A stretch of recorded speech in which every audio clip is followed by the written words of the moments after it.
வணக்கம் நண்பர்களே, நான் ஓட்டுநர். எல்லாரும் எப்படி இருக்கீங்க? நான் ரொம்ப அருமையாக இருக்கேன் நண்பர்களே. வீடியோக்குள்ளே போகிறதுக்கு முன்னாடி ஒரு சின்ன வேண்டுகோள். என்னென்னு கேட்டிங்கன்னா, நிறைய நண்பர்கள் வீடியோ பார்க்குறீங்க, ஆனால் சப்ஸ்கிரைப் பண்ணாமல் பார்க்குறீங்க. தயவு செஞ்சு உங்கள் பொண்ணான கையை அந்த சப்ஸ்கிரைப் பட்டனில் வச்சு ஒரு அமுக்குனீங்கன்னா ரொம்ப மகிழ்ச்சியாக இருக்கும் நண்பர்களே. இப்போ நீங்கள் பார்த்துட்டு இருக்க வீடியோ என்னென்னு அப்படின்னு கேட்டிங்கன்னா, நம்ம இந்தியாவோட மிகப்பெரிய டிரான்ஸ்போர்ட்டு ஒன்றான விஆர்எல் கம்பெனியோட ஹெட் ஆஃபீஸை தான் நண்பர்களே பார்த்துட்டு இருக்கீங்க. ஹெட் ஆஃபீஸ்னால் கிட்டத்தட்ட 1/2 கிலோமீட்டர் நீளத்துக்கு வருதுங்க. அவங்க வண்டிக்கு என்னென்ன வேலை, பெயிண்டிங்கு, பாடி ஒர்க்கு, மெக்கானிக் ஒர்க்கு எல்லாமே உள்ளே பார்த்துட்றாங்க. நம்ம ஊரில் பார்த்துருப்பீங்க, மஞ்சள் கலர் லாரி விஆர்எல்னு சொல்லி போட்டு வருங்க. ஆனால் இவங்கக்கிட்ட நிறைய பஸ்ஸும் இருக்குது. ஆனால் பெரும்பாலும் பஸ்ஸு நம்ம ஊர் பக்கம் நான் கவனிக்கலை.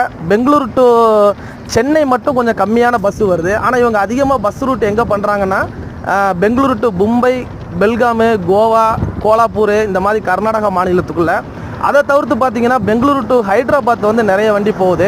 இப்போ நம்ம ஊருக்குள்ளே வேறு எங்கேயாவது விஆர்எல் பஸ்ஸு வந்துச்சுன்னா கீழே கமெண்ட்டில் மறக்காமல் சொல்லுங்கள். நான் சொன்னதை மறந்துடாதீங்க.